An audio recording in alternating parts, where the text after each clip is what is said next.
Hello everyone and welcome back. Today we are talking about the second of our literature texts. So this is English Literature Paper 2, your A Christmas Carol essay. Quick spoiler alert before we get into the video. Tips 1 and 2 of my 5 top exam tips do specifically relate to EdXL in this video. However, if you are studying AQA, do not fear. Tips 3, 4 and 5 absolutely relate to all exam boards. So just use the timeline, skip ahead to tip number 3. Okay, let's jump straight in. So we'll start off with a level up challenge. This is a quick little quiz question just to get your brains in gear at the start of the video. Marley's ghost has an important symbol connected to it. You may get a little bit of a clue by looking at the picture there of the book cover. What is this symbol? And most importantly, what does it symbolize? Maybe more than one thing. What different meanings does Marley's ghost symbol have in the book? We'll go through the answers at the end of the video. Just before we go into the first exam tip, just a reminder please to subscribe to the channel if you are watching these videos, if you are finding them useful on your revision as part of your revision program. It would be wonderful to have your support. Thanks very much. Right, let's go. Tip number 1, the extract. That is the first thing you do, the first part of this two-part question. The extract is worth 20 marks, as we know, but it's just for AO2. There is only one assessment objective here. We can see at the bottom of the slide, that is for analysing language, form and structure in as much detail as possible.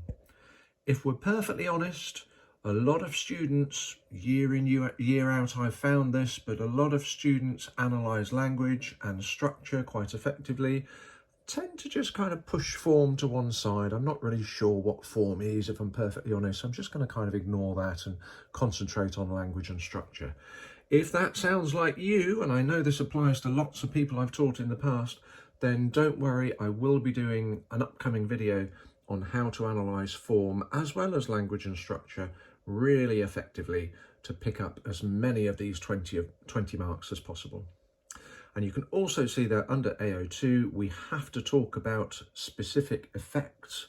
So we should be writing, this has the effect on the reader of, and we need to use relevant subject terminology. So if you're talking about a simile such as solitary as an oyster, then you need to call it a simile. Okay. Number 2, the essay. So you've completed your extract really thoroughly, really detailed extract, and then you're going on to your essay. This is also worth 20 marks, but it is for a completely different assessment objective. One of my top tips on getting as close to as possible as 40 marks for A Christmas Carol is to be very, very clear on what you need to say for question 1, the extract, and what you need to say for question 2, the essay. A lot, year in, year out, I mark a lot of these responses and they are a little bit blurred, if I'm honest, a little bit samey from the essay to the extract. So we need to be very clear that they are separate, distinct assessment objectives. AO1 then, we can completely ignore AO2 here. AO1 is basically to summarise that, to show a detailed understanding of the text, to analyse the text overall, not talking about specific similes, but, you know, develop an informed personal response really means that you know the text very well and your essay on A Christmas Carol doesn't read exactly the same as thousands of other essays. Yes, you have studied the text and you have learnt the quotations in sufficient detail to offer something, you know, extra in your essay to the generic grade 4, grade 5 essay, we could say, I suppose. Yes. AO1 also says that you must use textual references there, so you must learn your quotations. That's really crucial as well. Number 3, I've suggested that there are 4 main themes. Other people may disagree with me, but I'm suggesting there are 4 main themes for A Christmas Carol, and you will be covered for any obscure questions that arise if you thoroughly learn those 4 main themes. Right, well, This might sound quite good to you if you don't have to learn 8 themes. It obviously cuts down on a bit of revision work, but let's see what this means. Excuse me, a bit of a frog in my throat. I'll take a sip of water.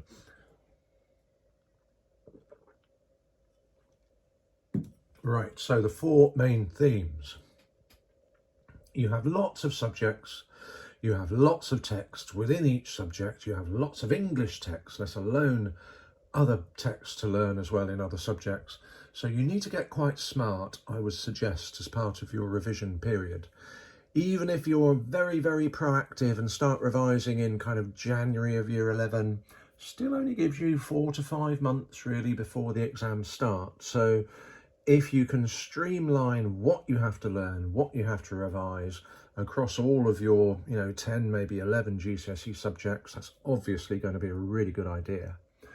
I've said here that a question a little bit more obscure, a question about children, came up in 2017. However, if you had learned the 4 main themes that I'm going to suggest on the next bullet point, you would have been covered for that. You would have been able to answer a question about children. So let's take a look. Those 4 main themes I would suggest are family, so children would be covered under the theme of family. Children might also come up under the theme of Christmas spirits, may also come up under the theme of social responsibility. Yes, so hopefully you can see there that if you base your thematic revision around those 4 themes, you should be covered for any eventuality in the actual exam. Of course, you also need to learn the main characters as well, but this does hopefully make things a bit easier in terms of theme. And a last little tip there is try to get 2 quotations for the price of 1, as it were, a bit of a bog off. So if you can find quotations that can be used for a theme, maybe Christmas spirit, but also are really good for investigating Scrooge's character as well, those are the quotations that you want to focus on, ones that can be used for both. Number 4, the novella has what we call a circular narrative. So Scrooge meets various characters in stave 1, the charity collectors, Fred, Bob Cratchit. He is in turn really mean and nasty and uncharitable to all of them. But then in stave 5, when he has completed his journey to redemption, he meets each of these characters again. And this was a very, very deliberate structural device by Dickens. He goes back to these characters again, the charity collectors, Bob Cratchit, and he doesn't treat them in a really mean way. He treats them in an incredibly selfless, generous way. So he has found the Christmas spirit and he's completed his journey to redemption. So Marley's Ghost is the one character that Scrooge meets in stave 1 that he doesn't meet in stave 5, because of course Marley's Ghost only appears the once to deliver his message to Scrooge. So I've just got a couple of bullet points here just to summarise completely the characters that he meets in stave 5. So he sends the prize turkey to the Cratchits, very different to the way he spoke about the Cratchits when he visited them with the Ghost of Christmas Present. The charity collectors, as I've mentioned, Fred and Bob. Most importantly, at the end of stave 5, we find out that Tiny Tim didn't die because Scrooge did change his ways. And in fact, Scrooge becomes a kind of second father to Tiny Tim, which is almost the final thought that Dickens leaves you with right at the end of the book. And number 5, are these the shadows of the things that will be or may be only? You'll probably or hopefully recognise that quotation from stave 5 when Scrooge is with the Ghost of Christmas Yet to Come.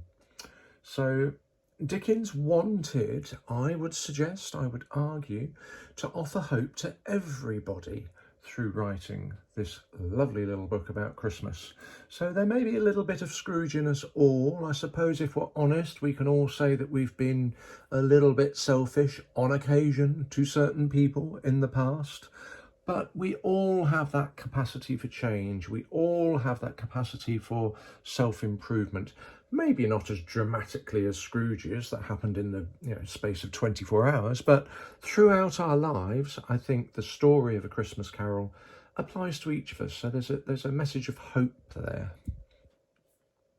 So I think you could imagine then that over, is my maths correct, well over 150 years after the book was initially published, it's still just as popular today. It has been remade, reprinted, made into lots of different film adaptations, and it's still just as popular today as it was back in Victorian times.